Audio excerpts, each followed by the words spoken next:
If you haven't voted in the viewer's choice poll for polls, do so before we end it.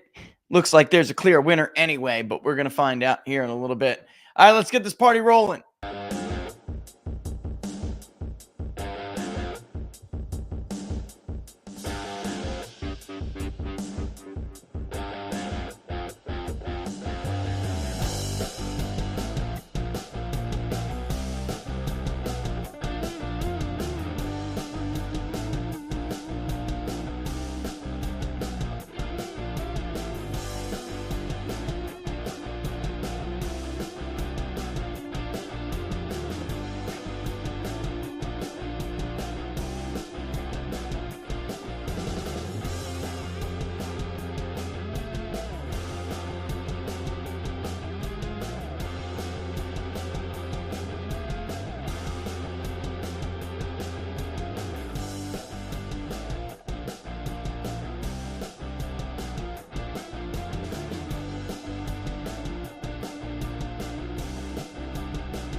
All right, welcome to Inside the Numbers with the People's Pundit. I'm your host, Rich Barris, the People's Pundit. Don't forget, if you like the videos, to like them, share them far and wide, and of course, the best place if you want to follow along with what we're doing is on Locals, peoplespundit.locals.com, peoplespundit.locals.com. Speaking of which, we have a flash poll for the Viewer's Choice, Locals Choice poll for polls. If you haven't voted in it yet, then you can do so. Of course, if you are on Locals, right? Here's where we're at right now. It does look like we have a very clear winner, but I'm going to give you a little bit of a surprise announcement because of it.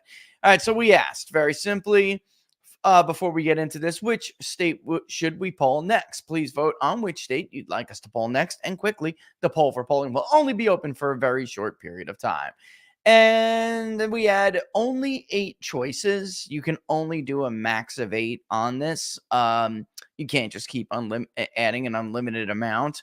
I personally have to pick one in order to show you what the results are. Otherwise, I don't see it either.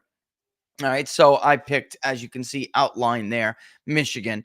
But with almost 400 people voting, with 370 votes, and I'll refresh it in a bit to see. It's a very clear winner here is Pennsylvania, with Michigan coming in second, or I'm sorry, Arizona coming in second, Michigan coming in third, and then Minnesota and Wisconsin very, very close. But stay tuned. I mean, obviously, Pennsylvania is it. We don't 100% go every time based on the results, because sometimes we need to do something in a certain order. But it's very clear here that Michigan is on the top. I mean, Pennsylvania is on the top, and I can understand why. All right. There's some weird stuff going on right now with polling, which is why the name of the episode is Michigan more Trumpy in 2024? Because Michigan, Pennsylvania, and Wisconsin represent, even though we in the Rust Belt poll we call them the Big Six, Michigan, Wisconsin, and Pennsylvania represent the Big Three of the Blue Wall, Midwest, Mid-Atlantic, Rust Belt states.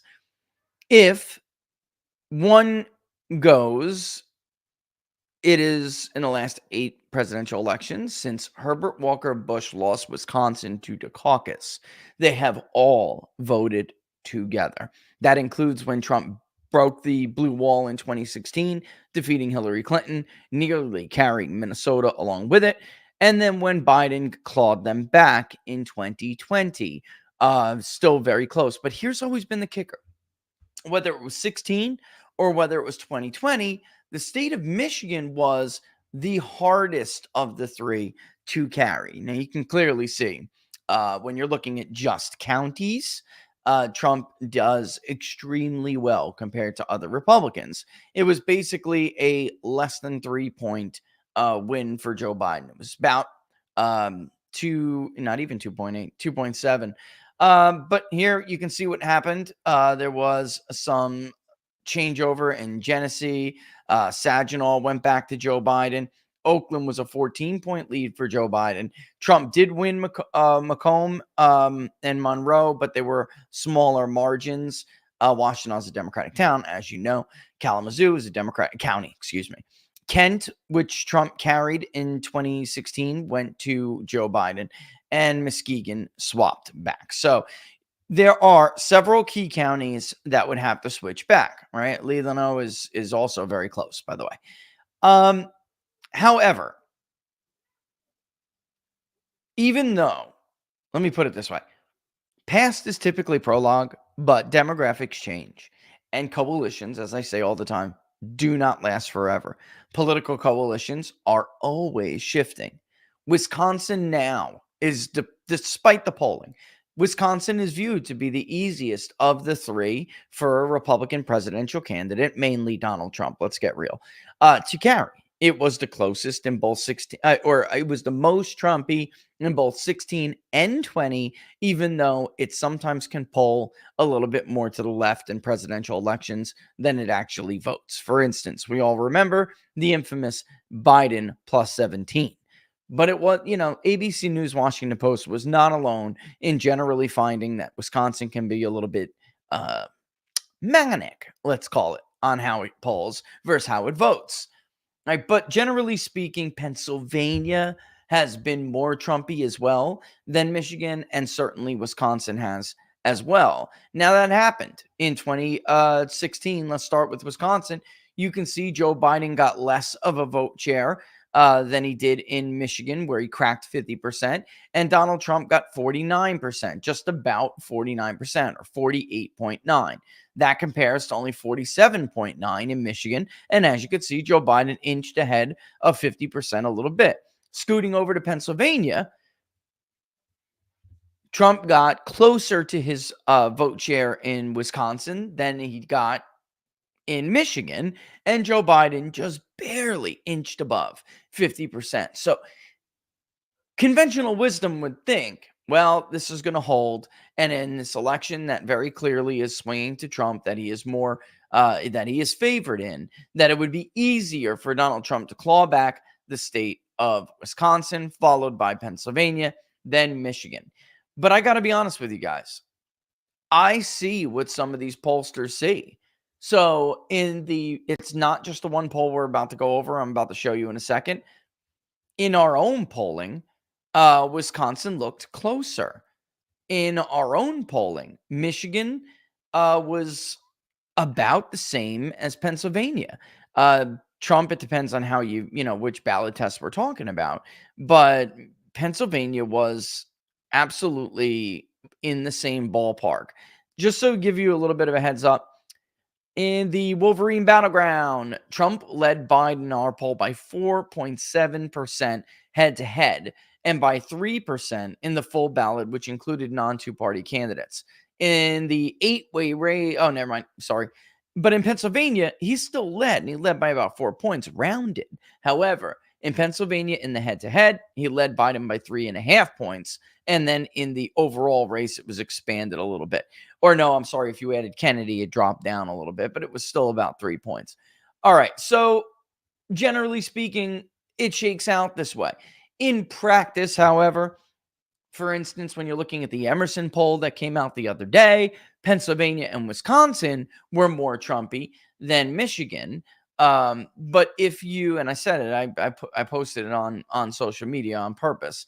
If one goes, they're all going to go, folks. All right. I mean, or no, excuse me. If two goes, all three of them are going to go. So Trump is not going to win Wisconsin and Pennsylvania, especially if you look at Emerson's margin by about 4 points or so, and not carry Michigan. That's not going to happen. Trump is not going to carry Michigan by the margin in this next poll without carrying Pennsylvania. It could be, and honestly, I would be hard pressed to see where Trump carries Michigan, but not Pennsylvania. But let's play devil's advocate and look into the demographics for a second. First and foremost, let's look at the new poll I'm talking about here. CNN poll, Trump is ahead of Biden by 8 points. If you look inside the numbers in the demographics, it's a bloodbath across the board. All right. Total is 50-42, but Trump leads among men 54-38. He leads among women, just like almost an identical margin than what we found, 48-45. He leads among white voters 55-39, which is interesting because the Edison Research poll in 2020 had Trump leading 55-44. Here is, however, the big difference. All right. Non-white voters, Biden led, but man, he leads by nothing, 55-34. In the Edison Research exit polls of Michigan in 2020, Biden won 92% of the black vote. Trump got only 7. However, the Latino vote, the Hispanic vote, actually, we should call it Hispanic, considering Hispanics don't like the Latino term, or Latinx for that matter. Biden only won Hispanics by 11 points in Michigan. That's it. And they made up about 3% of the electorate. They'll probably make up around 5% this time, if they vote in the numbers they say they're going to vote in, by the way. But Biden only won Hispanic voters 55-44 in 2020 over Donald Trump. And that's important to remember when we're deciding whether or not this is it's possible that there will be a more Trumpy factor in Michigan this time around than there was in 2020. So in Pennsylvania let's just hang tight real quick before we even get into that. Education wise, if you look at just simple college degree versus non-college degree, Michigan is a little bit more non-college. 36% of college graduates, while 64% are not. When you break it down by race, white voters with a college degree are about 3 in 10. White voters with no degree are half of the electorate. White voters or voters of color who have a college degree are only 7%. Voters of color with no college degree are almost double at 12%. Now, in 2020, voters of color in Michigan voted by the same margin, whether or not they had a college degree or had no college degree. The big shift that all of the polls are finding, that we've gone over now a million times, is that herein lies the major difference. That shift among non-whites coming from those who have no college degree is huge. And it's a bigger share of the electorate in Michigan than it is in some of these other states. And by the way, it's like those who do not have a college degree in Michigan overwhelm those who do have a college degree. So if you're winning them by those big enough margins, some of this other stuff is going to fade away. It's identification. There's no party registration. So it's all self-identification when you're talking about party in Michigan. It was about even. If you're looking at Edison, AP Vocast was a little bit more Republican. But if you're looking at Edison, it was 38% Republican, 38% Democrat, and 23% independent. Biden won independents by only 6.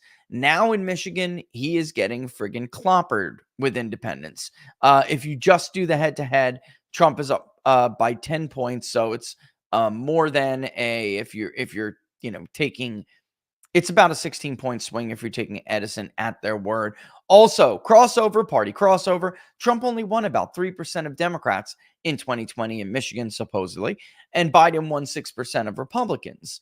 That was different than against Hillary Clinton. Trump had done very well. He won about 12% of Democrats in Michigan, and Hillary Clinton won almost nothing of Republicans. This time around, however, Trump is taking nearly 10% of Democrats and only 3% of Republicans are voting for Joe Biden.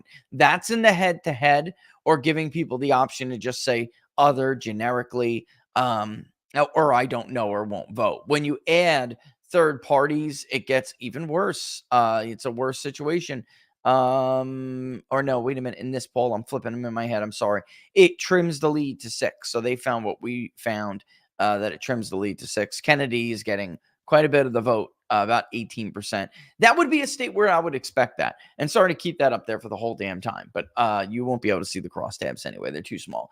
Check out the link that I have on locals and you'll see, and you can follow along. Meanwhile, in Pennsylvania, the CNN poll finds that it's a tie ball game.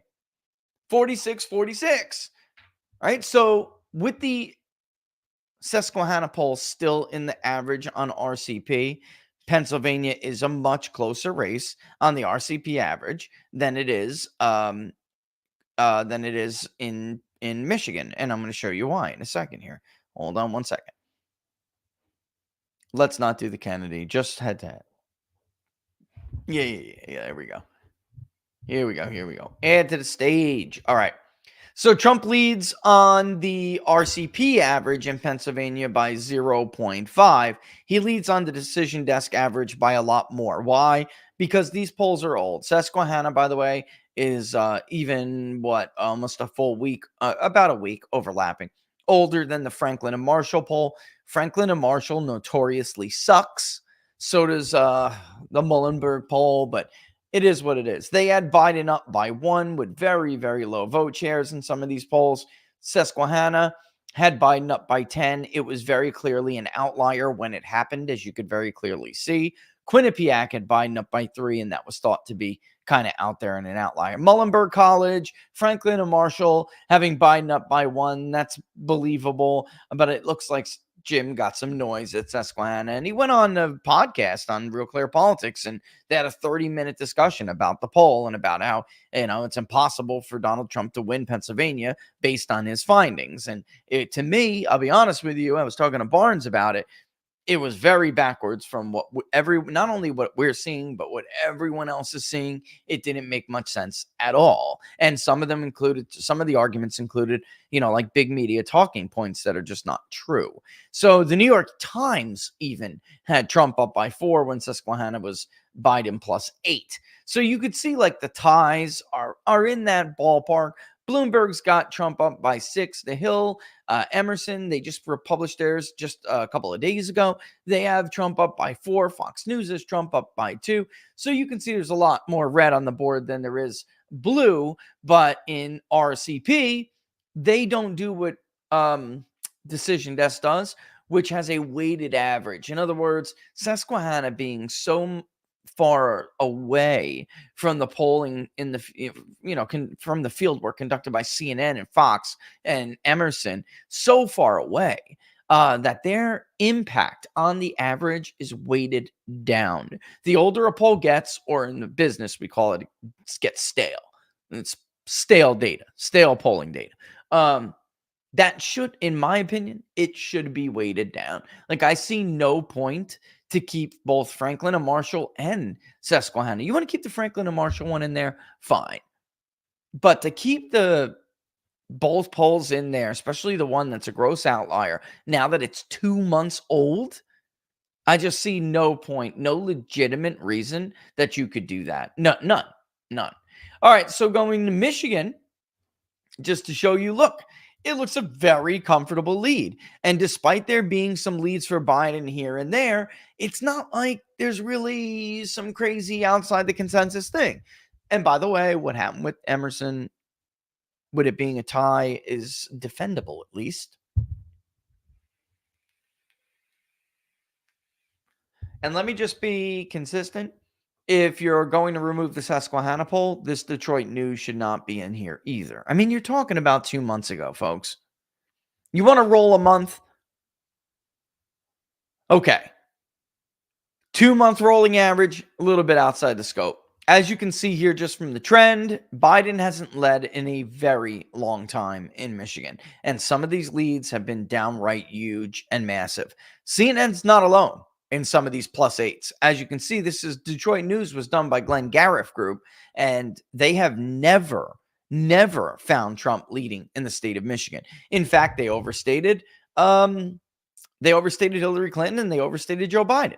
They got it right. Of course, Joe Biden did win by a little bit less than 3 points, but they had Joe Biden up by 6 or 7, I believe. So they overstated his lead considerably. Epic MRA, by the way, ditto that. They have never had Trump leaving in a presidential election.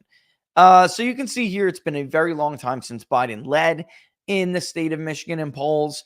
And this, again, is supposed to be the least Trumpy, least Republican, most difficult for Republicans to carry of the big 3. And it doesn't look all that close. CNN was a plus 10 before. I think that was kind of out there. We had 4.7. And then that made us feel better when they dropped that plus 10. We were like, oh, okay. But even the Bloomberg News morning console poll, it tightened. But it tightened from a lead that's like kind of big to something that's more realistic. And then as that happens, even Quinnipiac, here's the interesting thing too. Quinnipiac simply waited for party and made it more favorable for Joe Biden. If you look inside the numbers in Quinnipiac, you will see roughly the same margins for everybody for certain things like age. So Trump is winning. Hold on, let me go back to the mind made up thing. And by the way, a majority of young voters, their minds are made up, which is just crazy. Whereas, let's go back. Let's go back to the head to head. All right. 18 to 34. Trump leads 51 to 35. And a majority of those voters say they will not change their mind. 35 to 49. Trump leads 51 to 42. 50 to 64, Trump leads 52 to 42. That's the biggest group in the electorate, by the way. And then 65 plus, get this, all right? Trump is down 50 to 47. Before we always, it's like feels like we've always been talking about this, but it's not true. So the 65 plus senior demographic, without breaking them into seniors and super seniors, because super seniors are still rather Trumpy. But that 65 to 74 group is getting more Democratic in the country overall when they weren't. And when they were the most Republican age group years ago, even before Donald Trump ran for president the first time. And then when he did again, in our polling, something was going on in 16 that never happened. In Michigan, 65 plus was always Democratic. It's always a Democratic group. If Republicans made an election a close election, it was because of how they did between those who were 35 to 65 years old, or 35 to 64. But white, older, 65 plus have a long time Democratic ancestral voting record, and they were always the first ones to say, I'm totally decided, I'm certain to vote. In 16, what had happened is that many of them had told us right up until the final week, I'm undecided. And the margin was just not big enough for Hillary Clinton. Final couple of days, boom, they broke for Trump. And it put him over. And you can see that that's what happened in the exit polls when you compare how that group voted when they voted for Barack Obama versus when they voted for Hillary Clinton, or lack thereof. They did not vote for Hillary Clinton. But those younger voters, even if you get those seniors, those younger voters were still going to vote heavily Democratic, and it's very, very tough to make it up with the rest of the electorate, even if Republicans win, the coveted 45 to 64 age bracket. Here, Trump is turning everything on its head. Quinnipiac poll found the same thing. 18 to 34 was going to Trump by nearly 20 points. That's an age group. Actually, it's hard to do the 18 to 34. I could just give you the specific detailed age groups that break it out even better. 18 to 29 went for Biden, 61 to 37. 30 to 44, which includes more than just that bracket. In the CNN poll and the Quinnipiac poll, it only went for Trump by 2 points, 50 to 48. That's it. The two men were very close among 45 to 64. Biden took it back by 2 points, 51-49, and he took back the 65 and older as well, 51 to 49. If you look by age detail, 18 to 24-year-olds voted for Biden by nearly 30 points, 62 to 36. They voted for Biden by 22 points among 25 to 29-year-olds. And again, Trump won the 30 to 39, 50 to 48. And then they were tied among 40 to 49. So if you know that there's some overlap there, just the 18 to 34, that's a double-digit bracket, because 30 to 39 is about 14% of the electorate, but you're only looking at half of that. It's about 7. As is 18 to 24, that's 14 plus another 4 for the 25 to 29 age group. It's almost 2 in 10 in the entire electorate. Or it is about 2 in 10 in the entire electorate. One of those groups voted for Biden by nearly 30 points. The other one was 20. And now it's going for Donald Trump in a huge fashion, 51 to 35. So even if Biden, right now, he's leading in this poll, same way he was doing it with Quinnipiac, a couple of points. He was ahead, the 65 plus. But in this poll, he's ahead by 3 points. Well, I mean, that's just not good enough. He won 65 and older by 2 points in 2020. So he adds 1 point to the 65 plus and then loses ground with every other age, every other one. Again, he won the 50 to 64. Yet in the CNN poll right now, 50 to 64 is going to Trump by 10 points. Folks, that's a 12-point swing. Biden won it by 2. They are very swingy, and I know it's difficult for you guys to see it. Let me put it into the chat so you guys can take it. I mean, this is bad news for Joe Biden. It's very, very bad news for Uncle Joe. I just don't know how at this point it would wind up changing some of that around. If you look by age, there it is. I'm sorry. I was actually wrong. It's higher. 18 to 34, 62% said their mind is made up.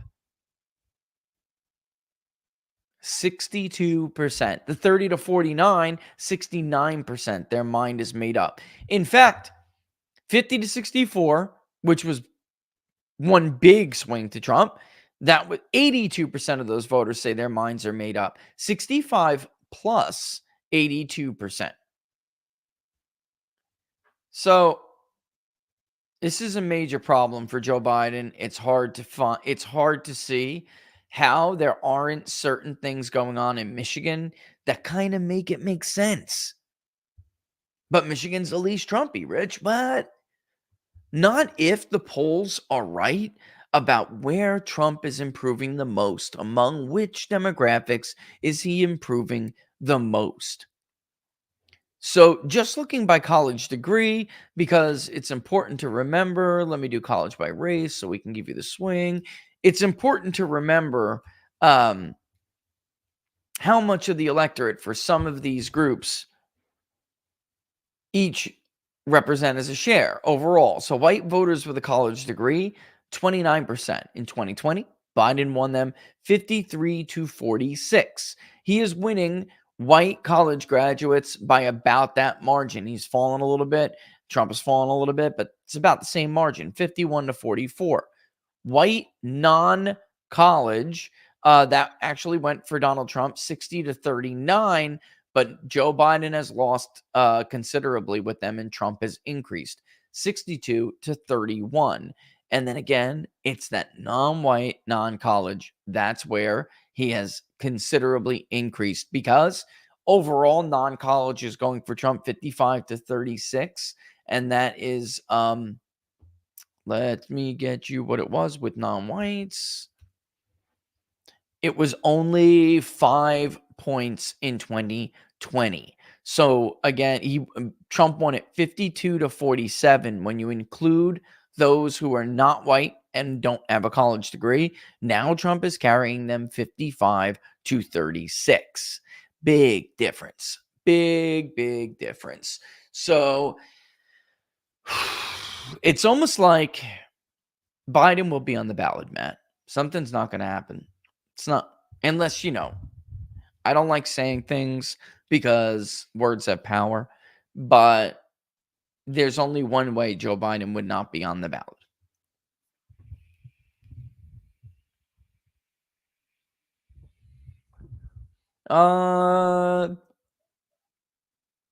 Because of their circumstances and their perception of the current economy.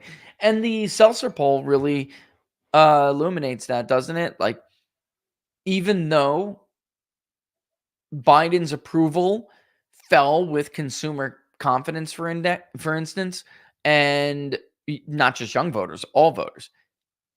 Even though it did, it's not improving with alleged improved consumer confidence. So it's like this thing is stamped in their mind. And there's also a theory going around now that it's possible that the economy could be less important this cycle, considering everything that's going on. And we can also look back to 2020. Coronavirus became the number one issue for many people. Trump still had a considerable lead when it came to who they trusted more on the economy, but it's possible that a lot of the people are voting on a lot of other things. Of course, pocketbook is going to matter, but it's more about how they feel the world is. And there's certainly cultural issues. Yesterday, I sent it to Sean Parnell too. I meant to share it with locals, but there was this in-depth study of just Hispanics in the mountain states.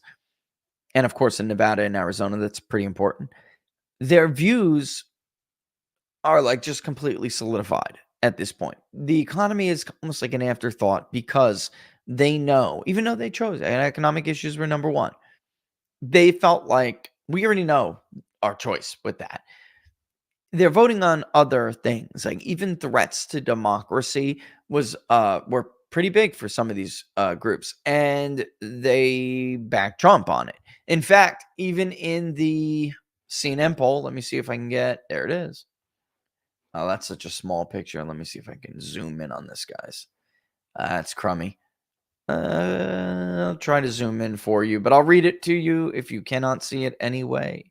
All right. Yeah, it's too small, but I'll zoom. We found the same thing. So now it's not just Big Data Poll. It's not just Rasmussen. Okay. This is the most recent.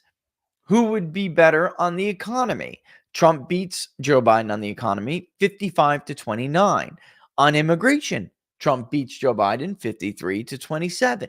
The situation in Israel and Gaza 44-24. Joe Biden's base is broken. It's fractured there. Democracy in the US, Trump 42, Biden 40. The US role in world affairs isn't even that close. Trump 47, Joe Biden 34. Only on abortion does Joe Biden have an 8-point lead. And by the way, abortion is the largest percentage of neither out of all of them. 28% said neither. Wow. It's a big deal. More than a big deal. It's a huge deal. Huge deal. I mean, the fact of the matter is, we are now not alone on all of these trust to handle issues going very, very, very poorly for Joe Biden against Donald. By the way, Joe Biden's disapproval or his unfavorable is like 63%. His favorability is around 30. And meanwhile, Trump is only like -10. In Pennsylvania, Trump is unfavorable with 50. It's a little bit better for Joe Biden. Joe Biden's unfavorable is 58. Trump's is 56. Biden is 2 points lower with favorable. Trump has 40. He has 38. Kennedy is always more popular. He's positive, but he's not popular because just so many people have no opinion. Bob Casey he's above water, but he's one of those senators who flies under the radar. 27% said they have no opinion. Favorable is only 33, but unfavorable is only 25. So he winds up getting away with it. McCormick is in a similar situation, but he's got a 4-point more unfavorable view. And by the way, did I look at where McCormick is here? Hold on one second. See if there is confirmation about something. Give me 1 second. Where are you? Where are you? Or did they not do it? Wow, look at that. Trump's second term would bring change 87%. More for the better, 47. For the worse, 40. For Biden, oh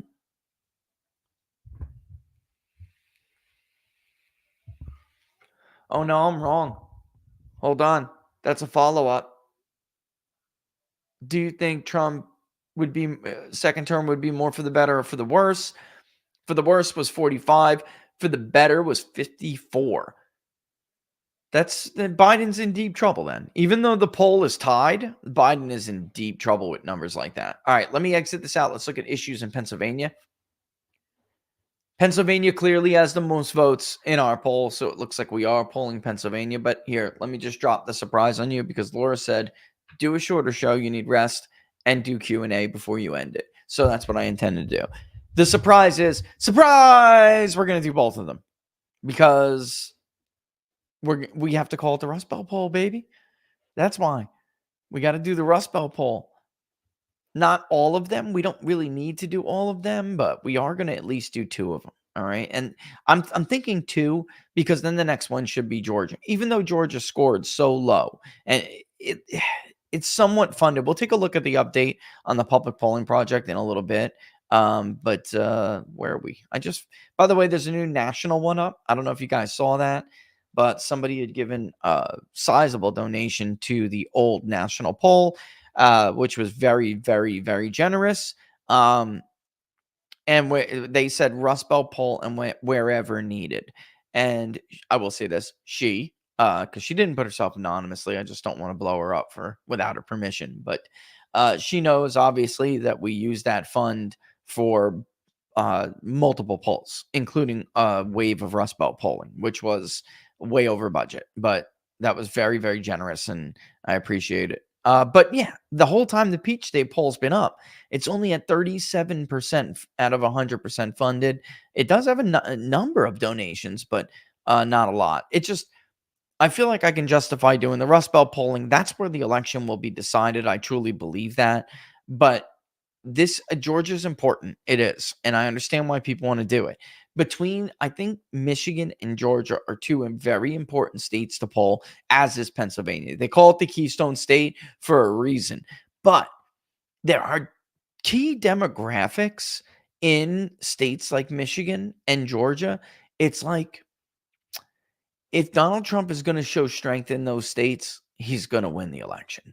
I mean, that's where it's at. It really is. I don't know why this won't change to Pennsylvania. It won't. I'm trying to get the exit poll selector to change to Pennsylvania.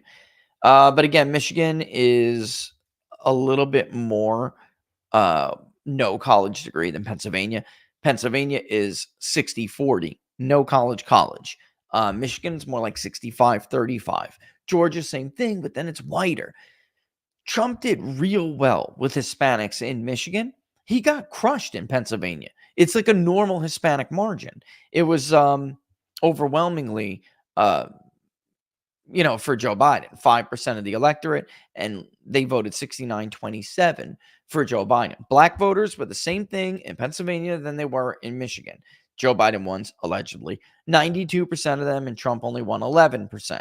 Trump won a little bit more of the white vote in Pennsylvania than he did in Michigan. So again, it will matter. Pennsylvania was 1 point more Republican. There are very few independents in Pennsylvania. Very few registered on paper, but even among them, many of them will identify as Republican or Democrat. They both will do it. We'll see when they tell us they're independents. We're going to see. We're going to ask them, who do you more closely align with? But Pennsylvania was R+1 in 2020. It was Republican 41%, Democrat 40, Independent 19. All right, let's look at this on the economy. They trust Trump. They just don't trust him as much. 49-35.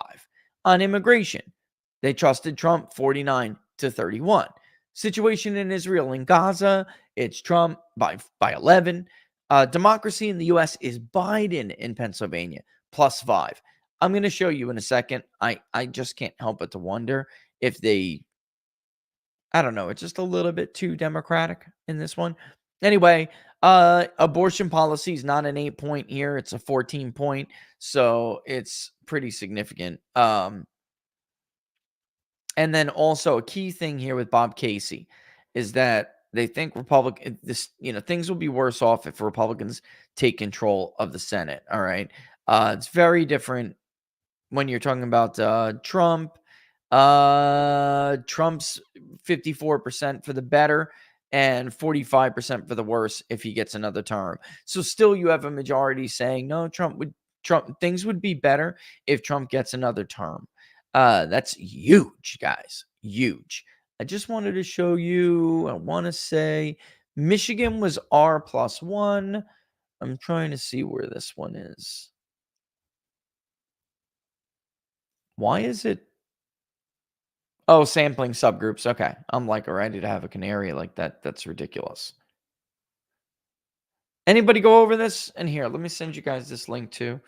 But I'm missing where it is. It was so front and center in the Pennsylvania document.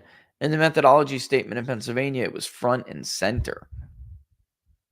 It's interesting. All right. We can, maybe it's at the end, real quick. Close your eyes if you get sick, okay? It is not. Okay. Close your eyes if you get sick. I'm buzzing through it again. You're going to buzz through it. I'll let you know when it's done. I want to get to the crosstabs with the demographics. There we go. With Kennedy, Trump is ahead. Pennsylvania is a little bit more difficult than Michigan to get on the ballot. In 2020, Michigan had Joe Jorgensen, Green Party, Howie Hawkins, and then two independent candidates, Don Blankenship and Roque de la Fuente.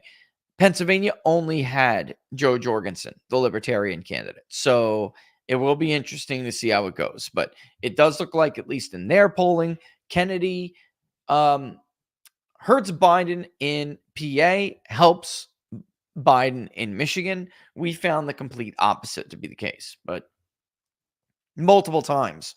So I'm curious to see, whether or not that's the case again in our polling, but we will find out. All right, let me just see something here.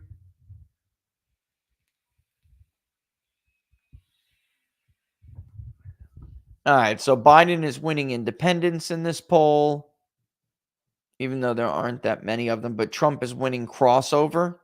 Crossover benefits Trump. 18 to 34. Let me break out my handy dandy exit polls again.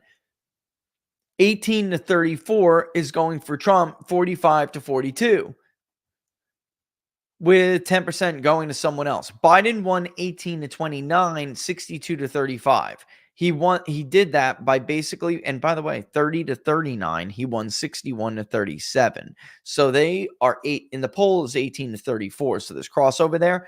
But here are the three detailed groups broken down so you can understand how much the younger vote has shifted away from Joe Biden. 18 to 24, 59 to 37, Biden. 25 to 29, 67 to 31, Biden. And then I just said 30 to 39 was 61 to 37 for Biden. Trump won only the combined 45 to 64. He won that by 16 points, 58 to 42. And he won 65 and older, 53 to 46. Now, when you do the more detailed age groups, 40 to 49 went to Biden, 52 to 46. 50 to 64 went to Trump by 18, 59 to 41. And then 65 and older, I just said before, that went for Trump by 7, 53 to 46. Now we're looking at 18 to 34 going to Trump, 45 to 42. 35 to 49 going to Trump, 45 to 43. The 50 to 64, coveted, very coveted in Pennsylvania. It's 31%, at least 30% of the electorate in the state of Pennsylvania. That is a big deal. It's going to Trump by 5, 49 to 44. And then the 65 plus is going to Biden by 6. Here's a kicker. Is it really? There's very clear evidence that older voters are shifting. Older voters and educated whites are shifting to Democrats. Everyone else is shifting to Republicans and Trump. However, if you go back and look at Pennsylvania in the New York Times, in CNN, in all of these polls, you'll see that Joe Biden was leading with the senior vote in the polls, in the pre-election polls, and in the final pre-election poll. That did not happen. We saw that Trump was winning them, but I think we were 52-48. It was very close to what the end result was, but we were one of the only polls that had Trump still maintaining his lead with seniors. It's just that it had shrunk since 2016. And the question would be, would he do better with the 45 to 64 group to overcome it? Because that used to be in both Michigan and Pennsylvania, rather more Democratic than the nation overall. All right, so I wish they would give regions, but they don't, and that's really sad. I'm not sure how you do that, but listen, there's a lot less variety, I would say. Black voters are 11%, Latino voters are 5, Asians are 1. So it's interesting that they have Trump at 23% of non-white vote. Not as high as Michigan, but remember, Trump did worse in Pennsylvania among Hispanics than he did among Hispanics in Michigan. He barely lost them in Michigan. He lost them worse than he lost them nationally in Pennsylvania. Now, whites, Trump is leading 51 to 41 among white voters. Trump is winning. He won them 57 to 42 in 2020.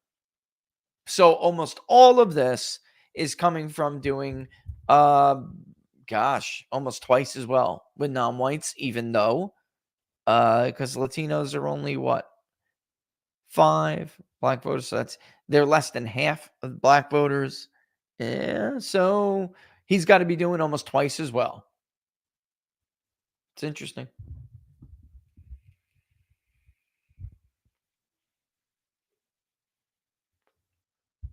All right, I'm just looking to see here. Let's look at the education by race. I mean, it really comes down, if I want you guys to take away anything here, it's that it does make sense that Michigan, if the polls shake out, if what the polls are finding shake out, it is possible that Michigan votes to the right of Pennsylvania. Wisconsin is screwy, and it's difficult to poll. So we really have to be careful with Wisconsin. The Badger State Badgers pollsters. It does. Makes fools of them all the time. But Michigan and Pennsylvania, we've done all right in, with the exception of Oz not getting turnout. At the presidential level, especially, we've done very well. And I never saw this. I've never seen this. Unlike CNN, we're not just going to say voters of color. We'll give a detail as well so we can look specifically at what black voters are doing, specifically at what Hispanics are doing. Hispanics will be small, and we'll warn people that sampling errors are so small for a group like that. Don't read too much into it. But when you see black votes, we're black voters, it's going to be over 100 interviews with black voters alone per state. All right. So, white with a college degree, Biden is carrying 52 to 40. It's very close to what it was before, 54-45. And there still are quite a bit that are other or undecided or don't know, refused. Actually, the other category is what's so big. White non-college is Trump 59, Biden 33. That is lower for Trump, about the same for Biden. Trump won them 66-34. Why is it so much like that? There is a some that was between I won't vote and I don't know, it's 3%. Another 5 say someone else, someone other than that. Non-college graduates overall, however, 52 to 41. So Trump must be doing somewhat better with voters of color who don't have a college degree. See, that's where it's all coming. Michigan, you could see him doing better with whites, especially whites who don't have a college degree. In Pennsylvania, it's pretty much the same, a little bit of slippage actually, and the non-white vote is what's doing it. It's a little bit of a combination of both Biden falling and Trump doing better with non-whites. All right.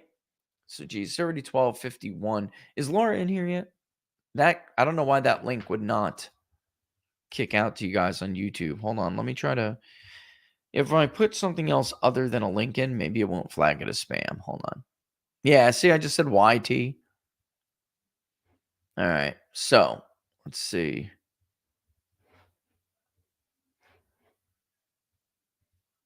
All right. So, what was your question, Dan? Let me see. Did I miss it?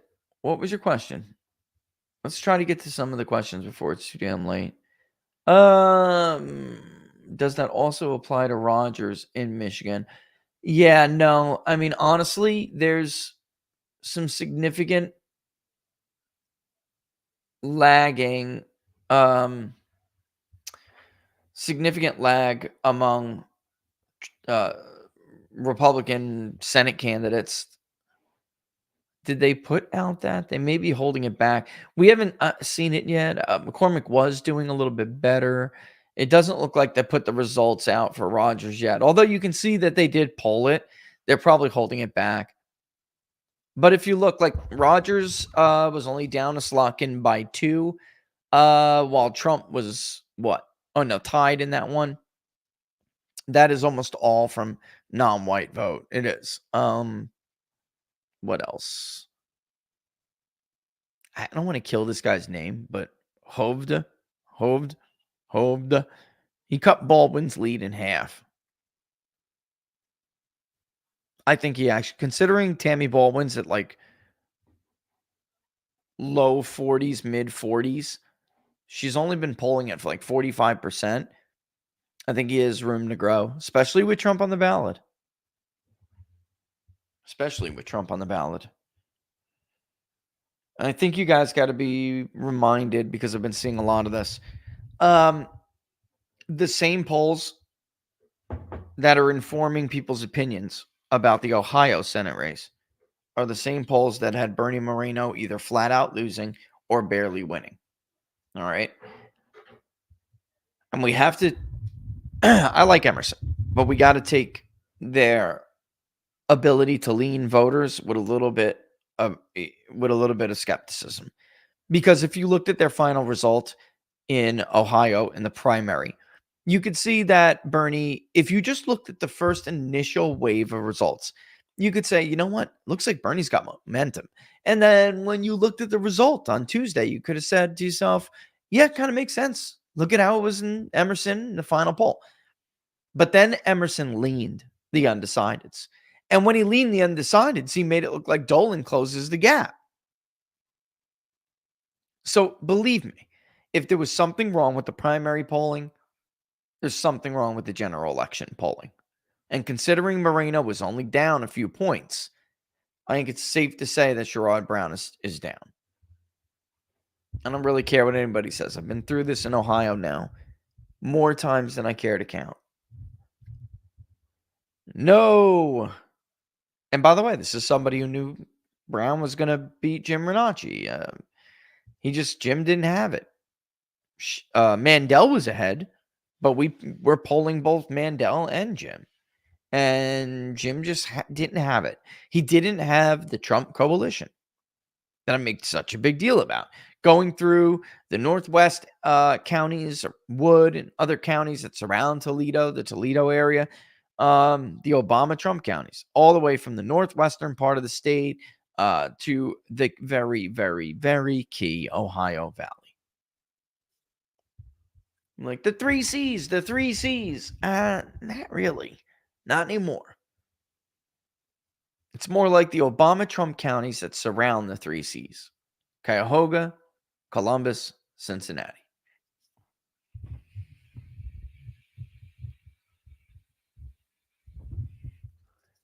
So there you have it.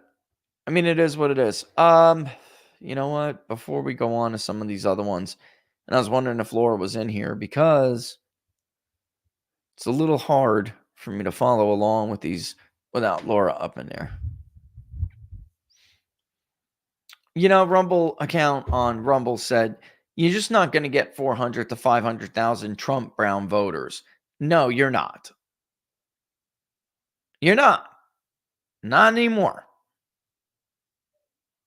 Now, if it was Dolan,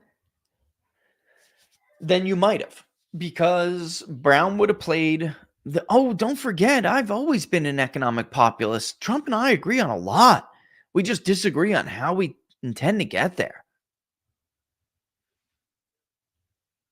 It's BS. Yeah. Nobody would have believed Dolan. Also, hilariously, in this poll that you know what? We could go over it a little bit. We have time. It is an incredible poll.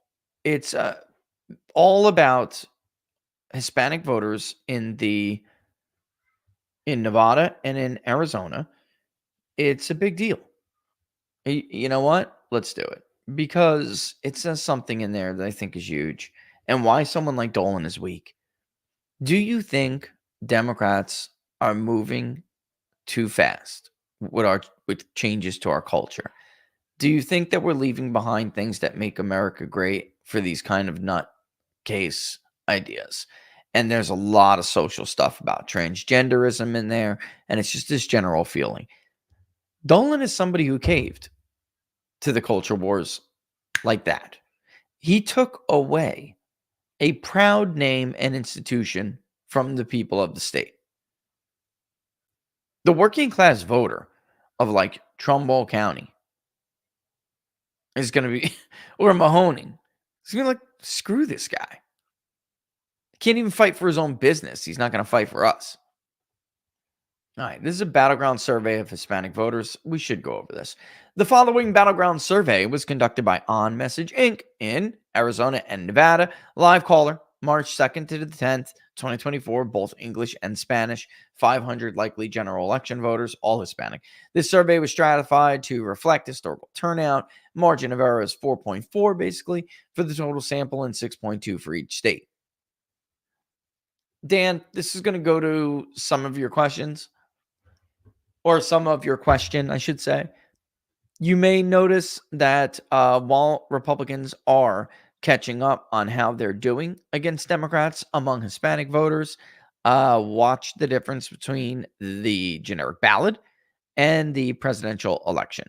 So when they use the term battleground, it means they're comparing the two states. The two states combined, Hispanics are voting 44 to 37 for the Democratic candidate. That's close. It's only D plus 7. In Arizona, it's D plus 6.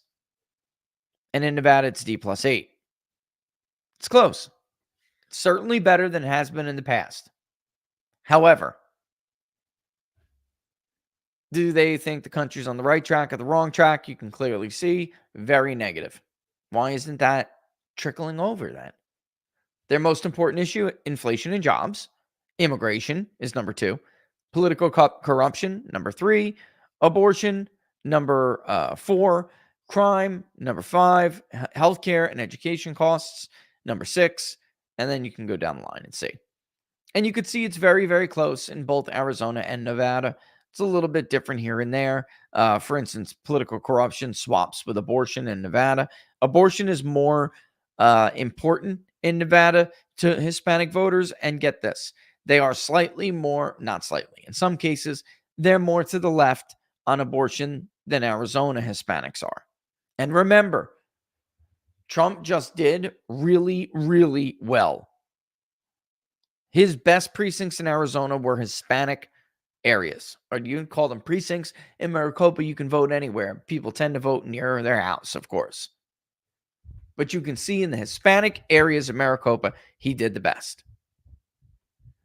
All right, they see both unfavorably, but they see Biden more unfavorably. All right, and the same is true of both states.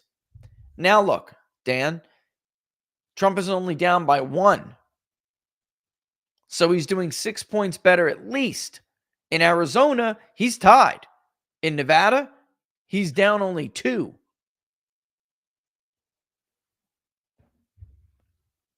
If white voters don't come through for you in Arizona, and frankly, in Nevada, and they tend to vote heavily, Republican in Nevada, but what happened last election in both states?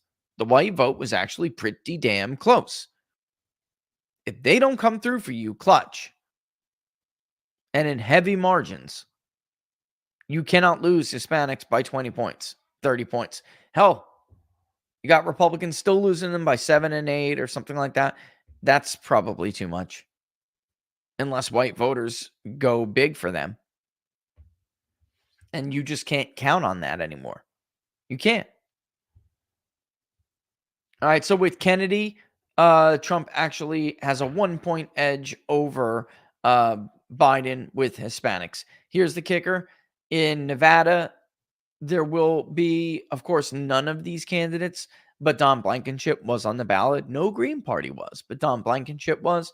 Joe Jorgensen was. In Arizona, only Joe Jorgensen was. Here is a major, major bombshell. It does appear that Jill Stein, now Democrats are about to unleash, holy legal warfare hell against third-party people for not just independent candidates. They're going after Greens and Libertarians and trying to get them thrown off the ballot. But there was huge news that Jill Stein will be on the ballot in Arizona. Unless they succeed in throwing her off, that is major blow to Democrats. Major.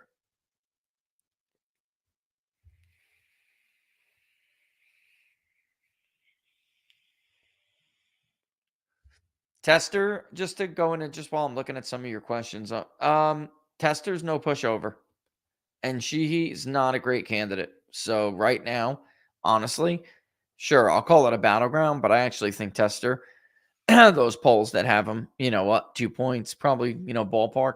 That's probably about right. And for all of the flaws they said Rosendale had, um, for all of those flaws, he still only lost to Tester by 2, and had like no help. By the way, Rona McDaniel will be joining MSNBC. I kid you not, NBC and MSNBC as a political analyst. I kid you not Fox News, not CNN, even not NBC. No, I mean, one of the others, not Real America's Voice. Not One America News, not Newsmax. No. The worst of the worst. MSNBC. The favorite channel, the favorite TV news outlet of the guy who shot Steve Scalise.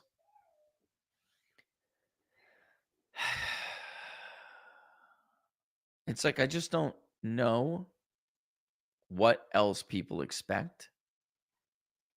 Meanwhile, Republicans are melting down, and Marjorie Taylor Greene has introduced a motion to vacate Mike Johnson. I understand the argument. Why the hell is Mike Johnson doing the same thing McCarthy was thrown out of the chair for? Exactly. Then why did you throw? See, MTG was riding McCarthy's you know what. Everybody knows the rumors. Do I have to tiptoe? Everybody knows the rumors. Everyone knows how MTG got her committee assignments back. All right. Or at least everybody knows the rumors about how it was done. So now what?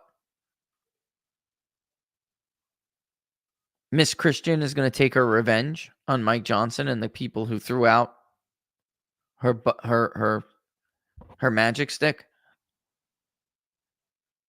I mean, unbelievable. Unbelievable. Which, when you talk about, Nico, if Trump championed issues like food freedom and investigating chemicals being put in our food, how much would it help Trump in the Rust Belt? You know what? There are things like that are like totally on the fringe. I would not spend a fortune on them or a ton of time on them, but there's nothing wrong with bringing them up. You just got to do it in the right way, or the media is going to call you crazy. But there's certainly a culture there of things like that, of localized food, not having food processed. Of course, we know the deal with like certain companies and what they feed livestock and the chemicals they give livestock. I do think that stuff matters. It's like funny what groups. There was like these groups of people that care about this kind of like thing. And they were just default voting Democrats because they were younger. Most of them, anyway, were like a middle-aged to younger generation. And, like all those older seniors, like trust everybody, and trust everything. Oh, they would never do that to our food. Yeah, okay. So, yeah, I mean, basically, it could help. I mean, I wouldn't make it a huge campaign thing, but it certainly could help.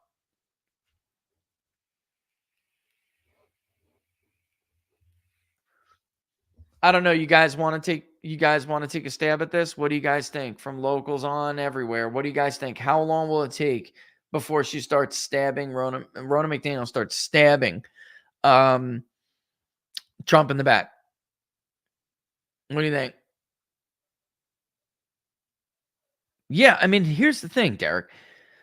This is why I I defended the voter and I defended the people representing the voter who were going after Kevin McCarthy. All right. And I also was bringing up how people like my old buddy, Steve Cortez, were not holding his feet to the fire as they promised to do when they decided to support him for speakership. All right.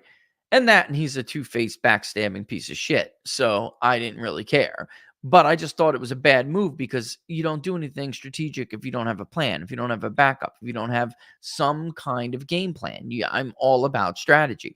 You don't haphazardly do things like throw out your speaker. And now look, by the way, there's a 1-seat majority in the damn House. And by the way, look, Vince Vaughn is going to be no better. He's a piece of trash. People around Donald Trump dupe him with these endorsements all the time. Vince Vaughn is a piece of trash. He will be a horrible congressman. In any event, I like Mike. He's a good guy. He's a blue-collar conservative. I think he represents the direction Republicans need to go in the future. But he was never going to have the numbers. He was never going to have the numbers to do what the War Room posse wanted him to do. And it was only a matter of time before friends of Kevin came back trying to strike and stick the knife in on the way out. These people are so dumb, they're going to sacrifice their majority. You watch. You watch.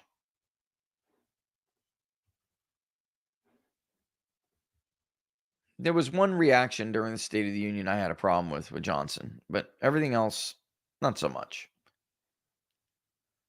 Thinking about the job Joe Biden has done with regards to immigration, do you approve or disapprove? Arizona 32 approve, Nevada 33, overall 32, and they pretty much can't stand him.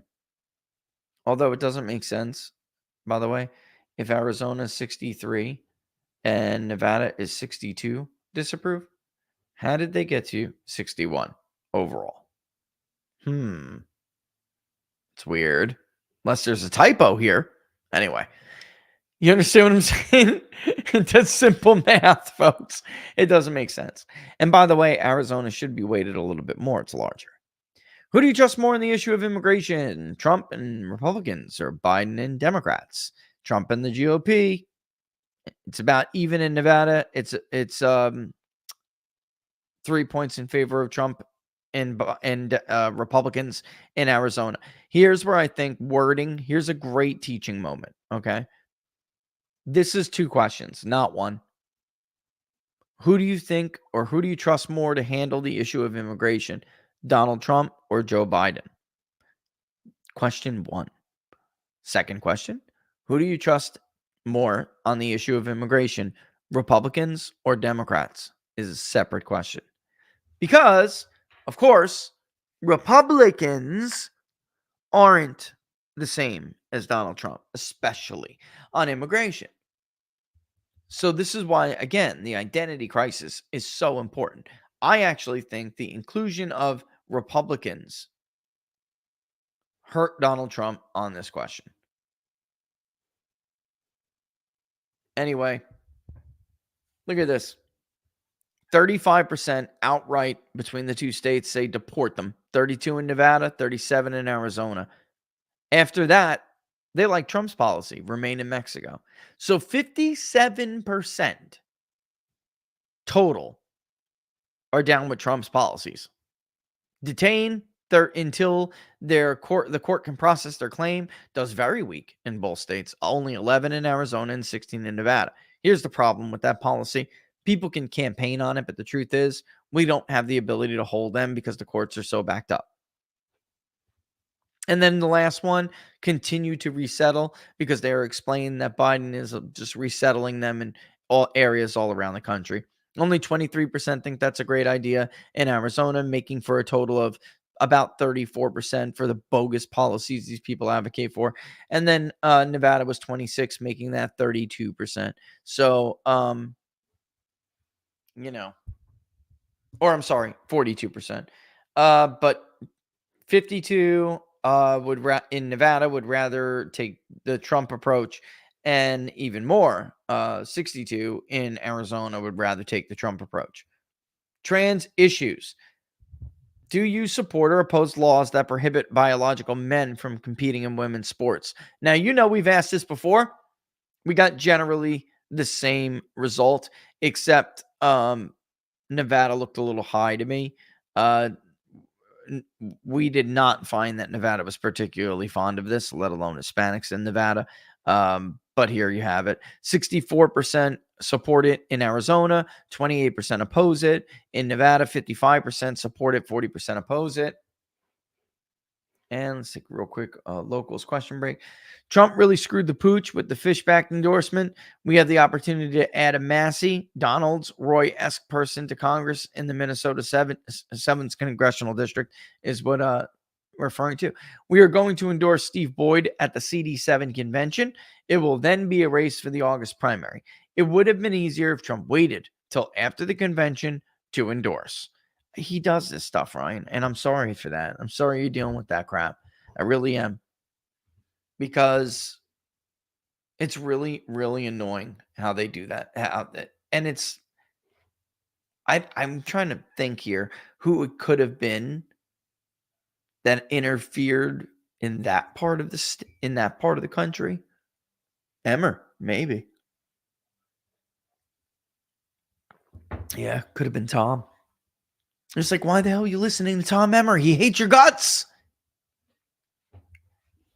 And unfortunately, again, I love Devin, man. I get along with Devin well. I think he's a national treasure. If it wasn't for him, country would have been even duped more than it already was by the very dangerous Russia hoax, which was sedition disguised as a hoax. Or masquerading as a hoax, like a media hoax, fake news. It was sedition masquerading as fake news. But Devin has some really, really bad advice. Rich question. How many U.S. house flip opportunities are there, even aspirational? You're talking about Republican house flip opportunities. Honestly, I'm going to have to do a little bit of work there and get back at you, but it's not much. Not after what I saw in 22. It's just not. With Trump on the ballot, though, there's like 8 that I was looking at that with Trump on the ballot, like Marcy Kaptur, for instance. Marcy Kaptur should have gone down. That's a Trump +3 district. It'll be even more Trumpy this year, and definitely after what I just saw in the Toledo suburbs. Craig Rydell got crushed. So the Trump voter will jump on board with the Republican nominee. So there's one right there. J.R. Majewski was running for it. Right or wrong, they really, really increased J.R. Majewski's unfavorable rating in that district for, fair or unfair. It's irrelevant. JR is a friend. He's a good guy. What happened to him and what they did with his veterans records is just outrageous. And it shouldn't be allowed to stand. It should not. Somebody should be prosecuted. We tell these people, we want you to join and serve. We celebrate veterans, or at least we pay lip service to them. And then we treat them like that. It's disgusting. Disgusting. Also, Hillary over in Michigan, Shokin. If Trump is really doing this well, then he should do much better in Kent County.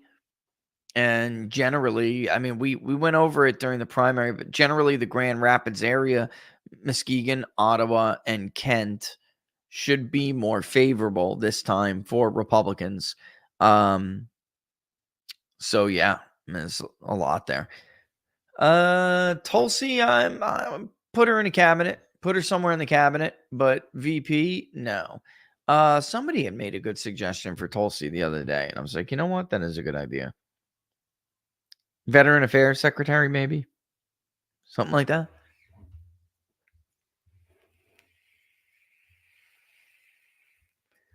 Would you support a law requiring public schools to notify parents if their child is identifying as transgender? It's a no-brainer. What else is there? Which comes closer to your opinion? Some people say it's wrong to push children into sex change. They say that children are not able to make a permanent life altering decision before they're at least 18, and that many often regret it later in life. They also say that even the early stages of transitioning can cause permanent physical changes and bodily harm, including sterilization and other medical complications. To the right is the liberal. I don't even want to use the word liberal. To the right is the left's version of or position on this. They say that allowing transgender children to begin gender transition at early ages is life-saving medical treatment, and that studies show that denying them access to this type of treatment can result in suicide. They say that people who oppose this practice are only doing so out of transphobia and bigotry. You may have heard that England is reversing course. They will no longer serve up puberty blockers for these children. The permanent damage that is being done is later regretted by far too many. The data suggesting it prevents suicide is bullshit. 100% bullshit. Pardon my French. Anyway, obviously, you can see there by a 38-point margin the rights view. And they didn't say right wing or left wing. They just said this is what some people say, this is what other people say. The right wing view is overwhelmingly the majority. What about support or oppose?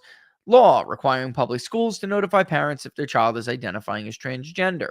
Obviously, overwhelming.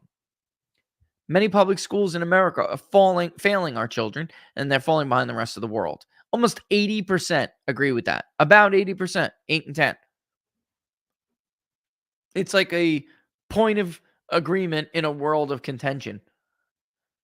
We spend a fortune on each student in public schools, and we're horrible. It's because they're worried about other stuff. And that's another issue that they're talking. Here's interesting, though, with abortion. Do you consider yourself pro-life or pro-choice? This is going to, a lot of these results are going to mirror what we found, not just with Hispanics, but with everyone. 44% pro-life, 52 pro-choice. It's much closer in Arizona, 48-50. In Nevada, it's not, 41-53. All right, but watch this. How, if at all, did the overturning of Roe v. Wade impact your stance? Here's the power of the media. 13% made Hispanics say that overturning Roe v. Wade made them more pro-life, but 30 said it made them more pro-choice, more than twice. 43% said it had no difference. Nevada and Arizona actually pretty close here. Just a little bit more said no difference in Arizona. All right. But get this. We've done this. This should look familiar to you. Would you oppose or support or oppose? A law that would limit all abortions except when necessary to save the life of the mother. Support +1. A law that would limit abortions after the baby develops a heartbeat, with exceptions for complications threatening the life of the mother, pregnancies resulting from rape and incest, and severe birth defects where the baby won't survive. Support +34. A law that would limit abortion after 12 weeks of pregnancy, with exceptions for complications, blah, blah, blah, blah, blah. All of the, the exception things. Support +39. Right? Yes. Why am I brain farting? Yes, 39. A law that would allow unlimited abortion for any reason up to the moment of birth. Oppose 42.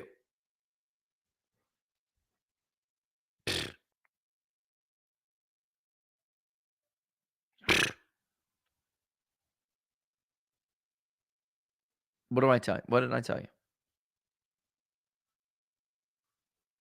Now, I'm going to read a few versions of abortion laws. You get it. I mean, a law that would limit all abortions, support 52 to 42. Tell me if you support it being implemented in your state. This is Arizona. As you could see, overall it was +1. Arizona is +11. You can see it's much more pro-life in Arizona. All right. Initially in Nevada, they oppose it, and this is key. So the law that Trump doesn't want to support, a law that would limit all abortions, that is opposed in the state of Nevada, 51-44. However, when you get down into the more practical policies And believe me, I'm as pro-life as the next person. It's just my personal opinion, but you know what difference does it make if you keep losing? Then how are you doing? How are you advancing or serving your cause when you lose like that? When you lose that bad, like, so your enemy anyway is just going to do your enemy is just going to implement the worst of the worst. So you're never going to win. You're never going to advance your agenda or your worldview or your belief systems. It doesn't make any sense to me. You're like cutting off your nose to spite your face. Anyway, cultural leftism. They hate the term Latinx, Hispanics. I told you this. I've been saying this for years. They hate that term.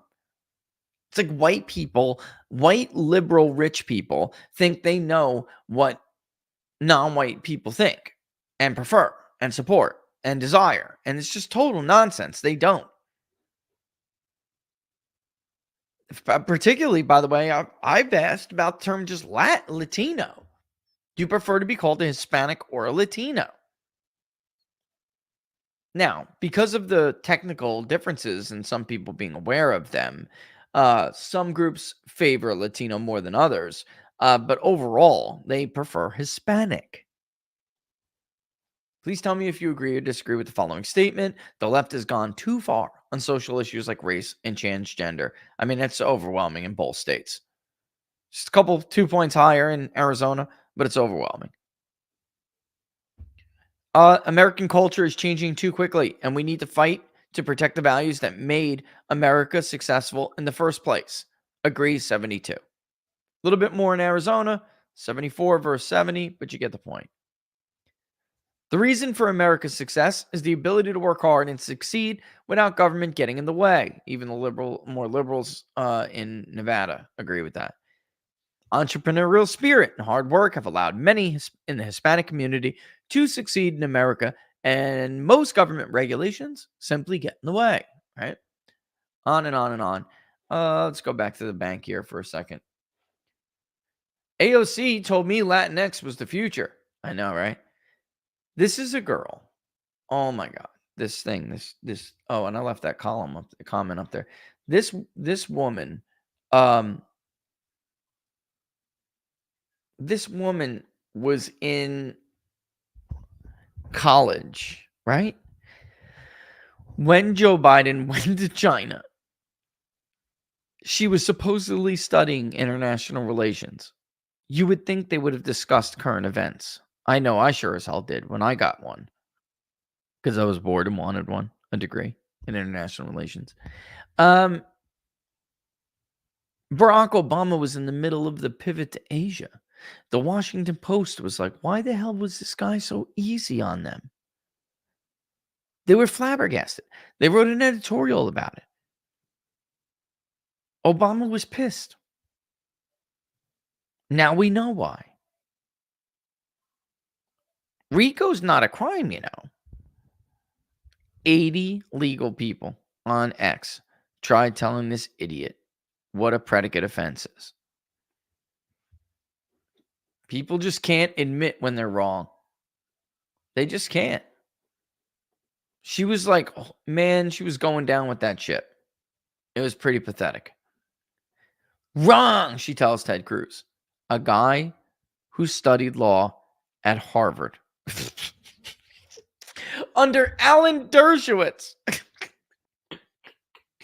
William Shipley is like, no. I don't know how many of you know that, but Cernovich is actually a lawyer. Even Cernovich was like, hey, they're called predicate offenses or whatever he said. He termed it a little bit different. He's like, what happened to that guy who used to run your social media account? You know, the smart one. What'd you do with him? God.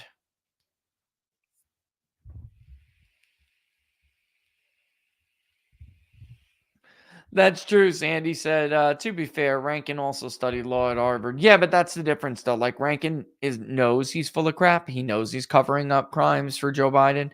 She really thinks, like, she knows better. She's an absolute moron. Yeah, she went to BU. She went to BU. Yep. Miss Never mind, Laura said I can't say that anymore. Public schools teach too many controversial topics and should instead stick to the basics and leave the issues like sex and racial issues to the parents. Overwhelming. Much of the success of the Hispanic community in America is the result of our shared family values and work ethic. Wow, don't pat yourselves on the back or anything, but geez. Anyway, President Biden and Democrats in Congress are leading America towards socialism. 52-42. Interesting. And that's it. So with that in mind, oh my God, I never did our thing. Holy crow.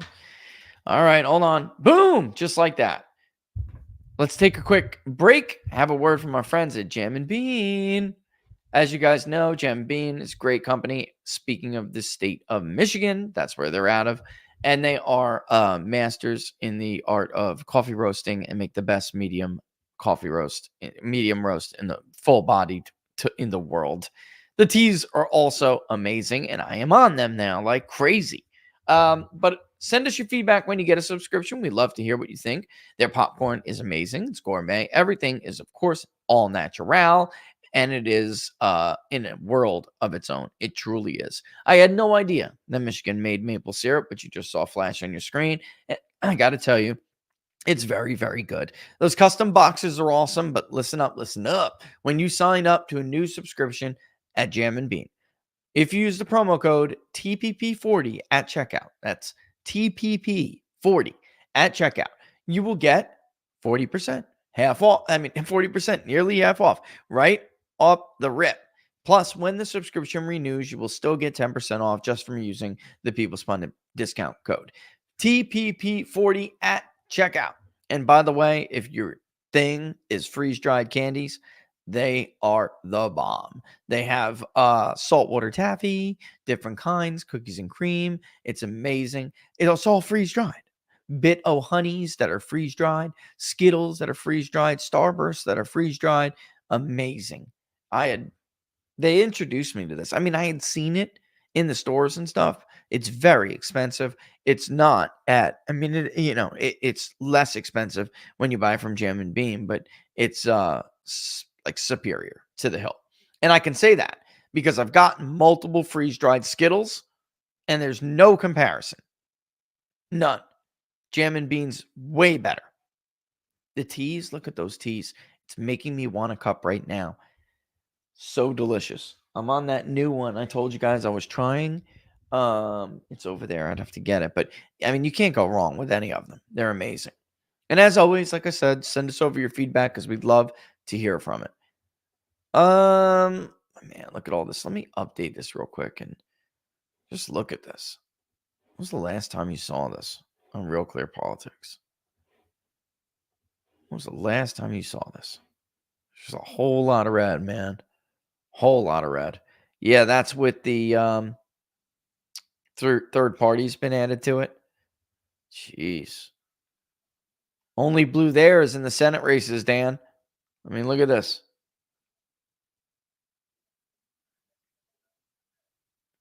Jeez. Only blue is the Senate races. Everything else is Trump, Trump, Trump, Trump, Trump. Man, Nevada. I want to pull Nevada too. Maybe we'll do Georgia and Nevada next. Georgia, Nevada, and Arizona. Of course, that's not exactly Sun Belt poll. There's only parts of Nevada could be even remotely considered that. Same thing about Arizona too, but it is the Sun Belt. So is some of California. But for sure, you'd be looking at Mountain Poll. Nah, doesn't have a ring to it. Looks like we're going to get a Mitchell research poll real soon. Rogers versus Slotkin, tied ball game. That goes to what Dan was saying. You could see it close too. You really could. This is a real tight race now. Look at this. Let me show you this. Did that just open up? Watch this. You could really see how this is closed. It's 1 point and it's nothing. I mean, compared to it, nothing. Wow.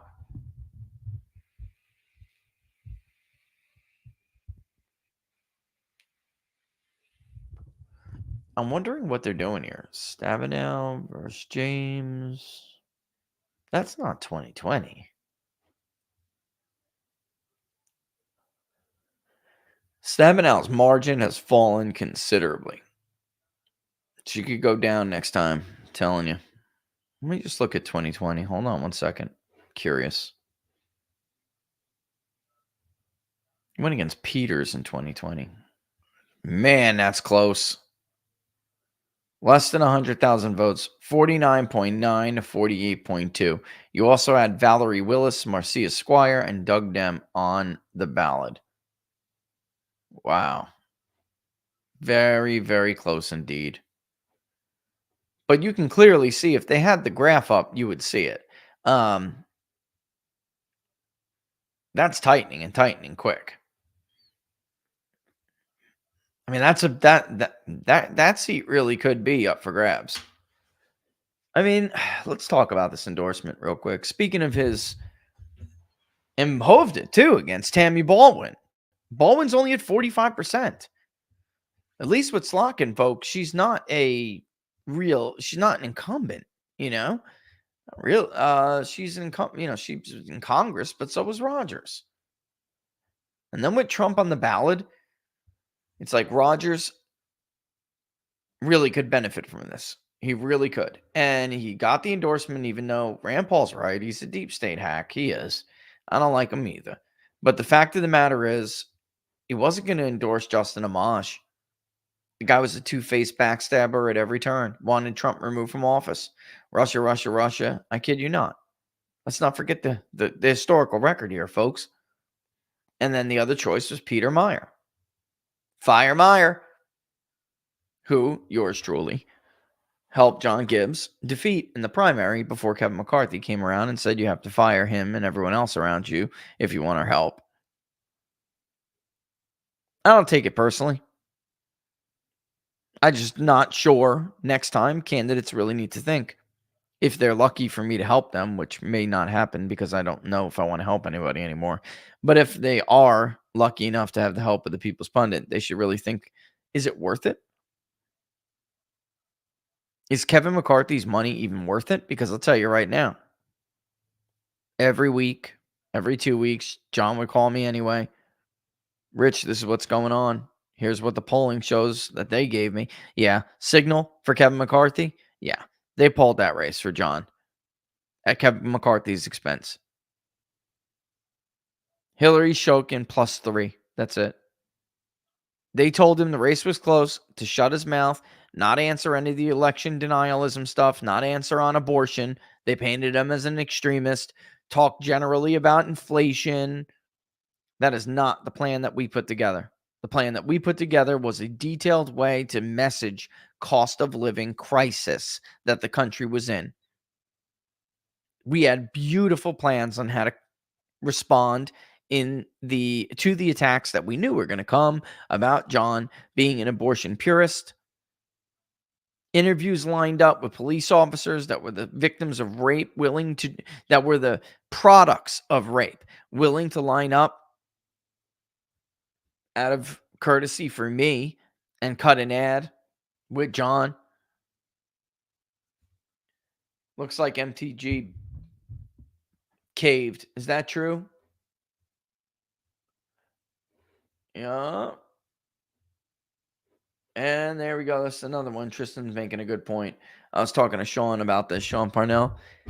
McCormick needs to do better talking to the working class. That's where he's really suffering right now. He's doing somewhat better with white college-educated voters, but he's not doing well enough among the working class. I imagine we'll get that poll too soon. We'll get the Senate polls. Let's see if the Mitchell Research poll has Trump up in there. I know that I'm supposed to end this a bit early, and she's right, I will. But watch Florida go back to being purple on a cycle or two once Trump is out of the picture. I'll tell you, Cyclone, if they don't get their act together, they absolutely can. They absolutely can. James Craig got forced out. He couldn't do it. Yet a second time where he jumped in, made a huge splash, was pulling ahead of everybody. I liked Craig way better. And you guys know me. I'm sick of the white, old white man, military industrial complex friend being the face of the Republican Party. It would have been much better to have a sheriff of Detroit, or the head honcho in law enforcement from Detroit, be the Republican nominee for U.S. Senate. Of course. Get 38% in Wayne County, it's over. Police chief, thank you. Goes to Coolidge. Thank you. Everyone elects different things over there. Yeah, the Iron Dukes, this is it. And I don't want to definitively say it, but he says McCormick will get crushed in the PAT at this trajectory. At this trajectory, I'm glad you added to that. That's a fair way to put it. But yes, at this point, I mean, even think about the northeastern part of the state, Iron Duke, where Trump is just, and Trumpy people just do way better. Like, for all Oz's faults, guys, he still did very well in areas like Pike and Lackawanna, even in Monroe County. He didn't get turnout in the T. Caroline Carluccio ran for the Supreme Court. She put together the right coalition. It just wasn't enough turnout. And they robbed her in Northampton County. Let's cut the shit. Northampton and Erie County vote identical to each other and have been for many, many, many years. They had this glitch problem that was switching votes in Northampton, something that is a flaw in the system that both election observers and experts from the left, the right, and academia have been warning them about for years. They didn't address it. It ended up like that, and it ended up with it's tarnished. That election is tarnished. I don't care what anybody says. There is no reason for Northampton to vote 16 points differently than Erie County. It doesn't happen. Go back and look at it. All the elections, I don't care. Go 20 years back. You will see what I'm talking about. They are maybe a few points different. They are never that different. And all of the early vote looked the same. All of the breaks for election day were looking the same. By 60% of the vote, Erie was getting ready to flip. By 60% of the vote, Northampton was getting ready to flip. The glitch happens in Northampton, and the margin just unexplainably change and don't follow the norm and don't follow the pattern. Come on. They robbed Caroline Corluccio. They did.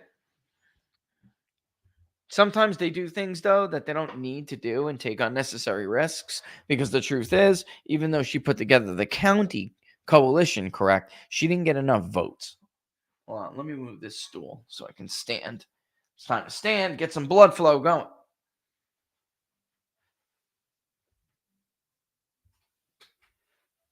And there's a picture of Josh Shapiro with Soros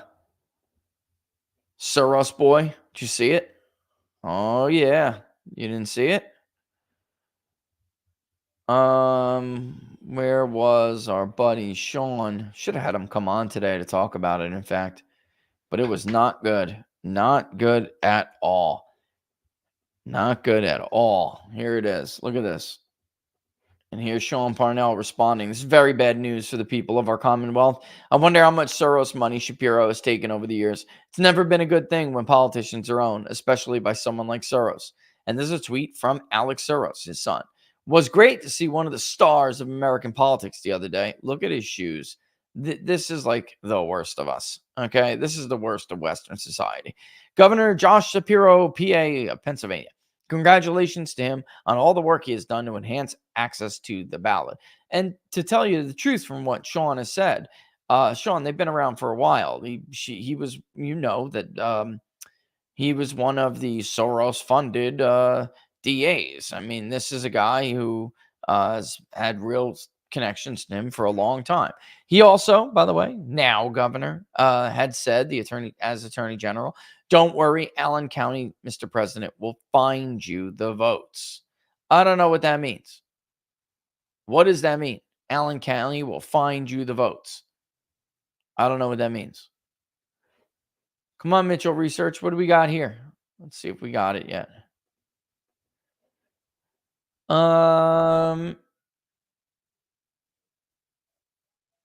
In the primary, which you probably can see there, you can, right? They're showing you the results of the primary. Yeah, Rogers has there's a lot of people that are still undecided, but Rogers has a lead. Is this an internal poll? Let me read it to you. Let's bring it up. What time is it? 1:42? Laura's gonna kill me. What are you gonna do? She's right. She is right. But Sluck and Rogers tied at 37. Both have huge primary leads. U.S. Congresswoman Alyssa Slotkin is tied with former Congressman Mike Rogers in the general election race to succeed retiring U.S. Senator Debbie Stabenow, according to the most recent Mitchell MIRS poll of Michigan. In the Democratic primary, Congresswoman Alyssa Slotkin has a huge lead over actor Harper Hill and businessman Nasser Baydown, 3%. In the GOP primary, Rogers at 27% has a strong lead over former West Michigan Congressman Peter Meyer, 7%, and Justin Amash, 6%, as well as Grosse Pointe businessman Sandy Pensler, 1%. 2% for other candidates, while 57% are undecided. When voters are informed that former President Trump has strongly endorsed Rogers, the former congressman, 67%, gains 40% from the first ballot test and soars into a gigantic lead. That's huge. Absolutely huge. After asking the uninformed ballot question, we asked an informed. We provided short bios on Slotkin and Rogers and re-asked the trial ballot question. The bios were, after hearing the bios, Slotkin leads 41-39. Uninformed trial ballot, Slotkin v. Rogers. Well, then which one did Real Clear Politics better have taken the uninformed ballot? Because an informed ballot is not a scientific it's not a scientific result. It's not. It's painting the picture of what the campaign could be.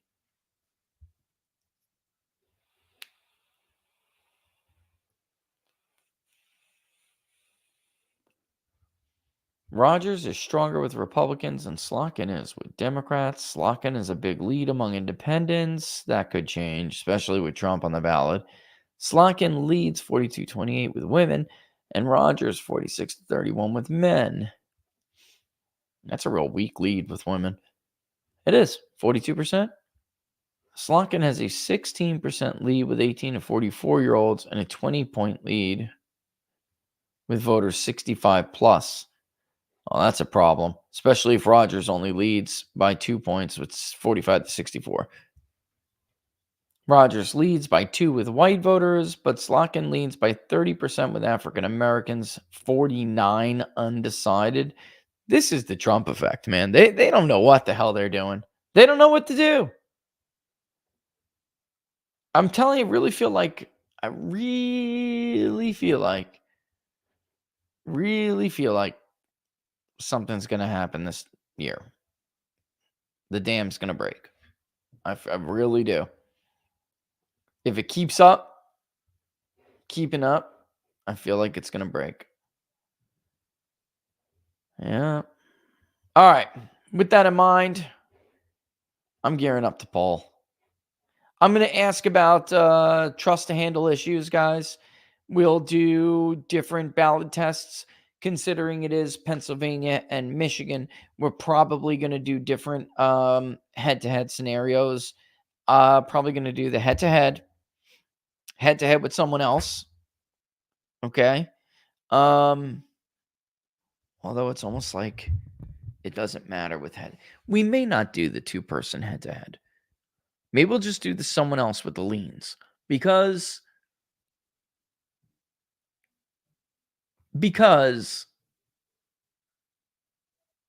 there's going to be libertarian at least. I have to go and look and see. I have to go get an update on what is 100% here. Because I know Green Party's doing way better than even people anticipated. However, like I can see Kennedy, I know he says he's getting on the ballot in Michigan. I can see him not getting on that ballot. I really can. What did CNN do again? They did. Curious.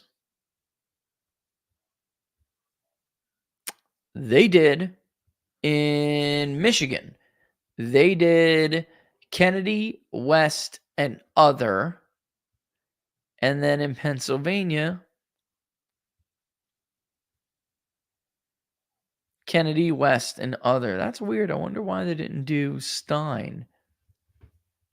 Does anybody have any update on what then? Let's look. Green Party ballot access 2024. Let's do it. This is their website, but let's see what the 8 states it looks like. When was this dated? It's cut off. That's real good. What states are we talking about? Indiana, Connecticut, Maryland, Massachusetts, Michigan, and Pennsylvania. Huh? Is this old though? What is this? Ballot access. Okay. Green Party on the ballot in 2024 in Wisconsin and Michigan. They are not yet on the ballot in Pennsylvania. Okay. So we're going to have to do. This is the Green Party is on the ballot. Building Green Party in progress is Georgia, Rhode Island, and Alaska. Georgia is going to be very significant. We'll just have to see. Ballot access legal action pending in New York, in Indiana, in Kansas, and Oklahoma. But so far, they're on the ballot in. Are you ready? I'll go from west to east. California, Oregon, Arizona, Utah, Montana, New Mexico, Colorado, Texas, Louisiana, Arkansas, Wisconsin, Mississippi, Michigan, West Virginia, North Carolina, South Carolina, Florida, Delaware, Maine. That is where they're here. Let me give this to you guys. And I'm curious as to see where libertarians are. There you go, locals. Green Party ballot access. I'm going to put GPBA on YouTube because it may block it. All right. Did it go through on YouTube? Sometimes they block it. Now it went through. Okay. Let me show you what I'm looking at here.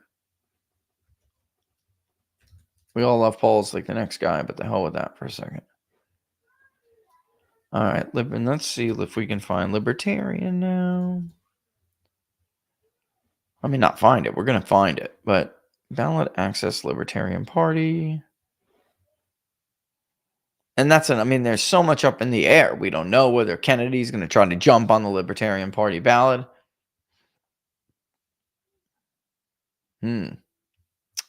So they don't have a map up yet.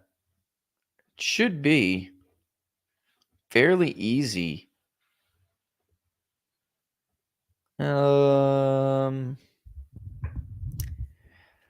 This is Minnesota. They'll be on the ballot in Minnesota.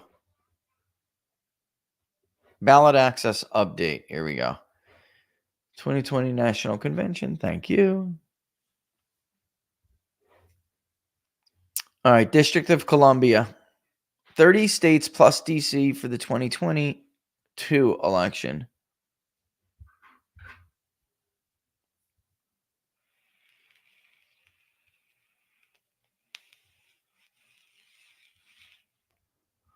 Okay. The party lost ballot access in Iowa, Kentucky, Massachusetts, New York, and Ohio. New York changed its laws for ballot access earlier this year, making it much more difficult. This is for 2022. I'm trying to figure out. Here we go. That's just the link I was just on, though, I think. Hold on. Yeah, it is. All right. We're going to have to send in an inquiry, like an official inquiry, and ask for a list of states where they are actually on. Because it is very possible. Okay. The 2024 Libertarian Presidential Party candidate will appear on the ballot in Connecticut without petitioning and can run candidates in 20. Well, I don't care about 22. And they also retain ballot access in Kansas, Michigan, and Georgia. Oh, for statewide offices only.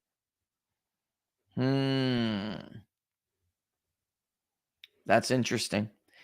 All right, so we're gonna have to do some generics. We're gonna have to do some generic funny business here, and that's what we're gonna have to do. I know you weren't really looking at that, but oh, I should have scrolled up so you could see that. Sorry, let me put that back up. Green is where the Green Party is already on the ballot. Yellow is where there's legal action pending. Pink is where they're still building it up, and then gray, they're just not on yet at all. So Pennsylvania is a big one there. So is Minnesota, which actually surprises me quite a bit. So does Nevada. Ohio changed their laws, so it may be harder. Last time they were on the ballot in Ohio, and it was a bunch where they were not, but Ohio did change their law. So that's interesting. Very, very interesting. Right? Yep. No, they lost the ballot. It looks like they lost the ballot access because they didn't meet the 1% registered vote threshold. Okay.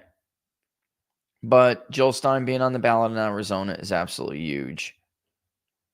Okay. We're going to have to get, because I like to be as real world as possible. I don't like to make up these races that don't exist, these hypothetical races that not only don't exist yet, but really have no chance to exist.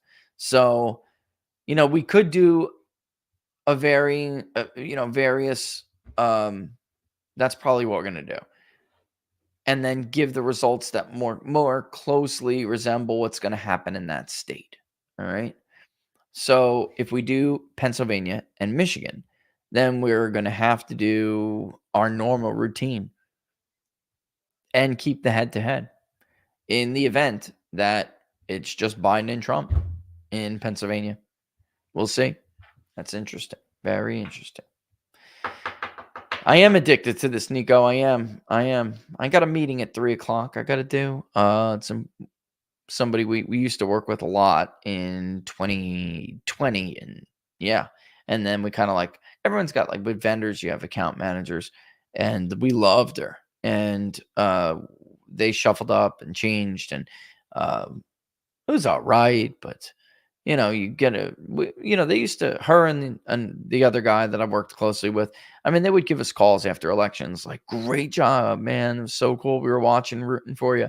Like in Virginia, that was one of the last ones we worked on together. And they were like so happy at how dead on we were. And they love the expose in the New York Post. Like, it's so different. The polling industry and survey research, it's so different behind the scenes than it is like in the public sphere, where all these so-called polling experts who don't know shit, and academics are nasty. Like, that's not who represents the industry, like outside of the media world. And it's just so totally different. We all know we don't agree with each other. It's dominated by leftists. So if you're anywhere not on the radical left, you're out there but it doesn't matter. Everyone just wants to be right. It's so different than what you see in the media. Media kills everything they touch. Everything, the reverse of Midas. They turn everything that, All right. So with that in mind, I'm out like trout, but I got to put some thought to this. I want to think about this. All right. I really do. All right. Don't forget, if you like the videos, don't forget to like them, share them far and wide. Subscribe, of course, wherever you're on, whether you're on YouTube, whether you're on Rumble. Hey, go back and forth between the both and subscribe to both of them. But of course, the best place to follow us is on Locals, peoplespundit.locals.com. Peoplespundit.locals.com. It looks like the final so far. Anyway, we got more than 370. We got a few more votes. Pennsylvania, 37.2%. Michigan, 16.1%. Minnesota, 8%, or 7.9%. Oh, Arizona, 17.4%. Sorry about that. Forgot you, Arizona. We're going to come back to you. We are. Georgia's way down at 5.3%. Nevada, 5.8%. Wisconsin, 7.7%. Interesting. All right, guys, I'm going to kick rocks. I'm going to head on out of here. Everyone have a safe weekend. Don't do anything stupid. Don't do anything I wouldn't do. And of course, or don't do anything I would do. And of course, on Sunday, 3 p.m. Eastern Standard Time, it's right here. Don't forget, Kevin Phillips. We're almost done. We're in the Pacific States. We're getting ready to rock. We'll get into the next one, which is probably going to be Troy Olson and Gavin Wax's book, The Emerging Populist Majority. After maybe a week or two on which we'll use as a primer to Textera's emerging Democratic majority. Again, if you don't sign up to his Substack, you should, because it's always worth knowing what a few smart people on the left really think. Like Larry Sabato is not an objective person anymore. All right. So pay attention to people that they really care about, and then you'll know what's up. All right. So his meltdowns over the polling in Michigan and Georgia, there's a reason why he's doing that. And that's just the point of that whole show this morning. Is it possible that Michigan will be more Trumpy than Pennsylvania? I think it is. I do. All right. So with that in mind, I'm kicking rocks. See you all soon. Don't forget to share. Special thanks, of course, as always, to Jam and Bean. TPP40, folks. TPP40. None but love for you. Deuces. Don't forget to vote for Winston. March Madness, baby. Every day. Let's bring Winston over the finish line. VPN, welcome.